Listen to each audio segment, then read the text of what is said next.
जिल्हा बँक नोकर भरतीसाठी थेट नंदुरबार नाशिकची परीक्षा केंद्रे. अजब कारभाराने उमेदवारांमध्ये तीव्र संताप. सांगली जिल्हा मध्यवर्ती सहकारी बँकेच्या 444 कनिष्ठ लिपिक पदांसाठी येत्या 31 ऑगस्ट रोजी होणाऱ्या लेखी परीक्षेचे प्रवेशपत्र जाहीर होताच उमेदवारांमध्ये तीव्र असंतोष पसरला आहे.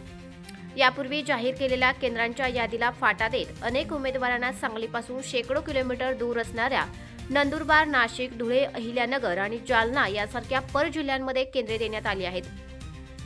एकूण 444 जागांसाठी 19,000हून अधिक उमेदवारी अर्ज केले असून संपूर्ण भरती प्रक्रिया IBPS मार्फत राबवली जात आहे.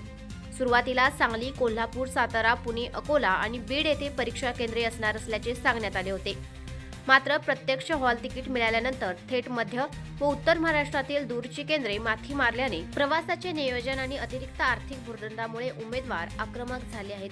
अवघ्या 8 दिवसांवर परीक्षा आलेली असताना दूरची केंद्रे आल्याने परीक्षा केंद्र निवडताना सोयीचा विचार झाला की केवळ उपलब्धतेचा, असा संतप्त सवाल परीक्षार्थी विचारत आहेत.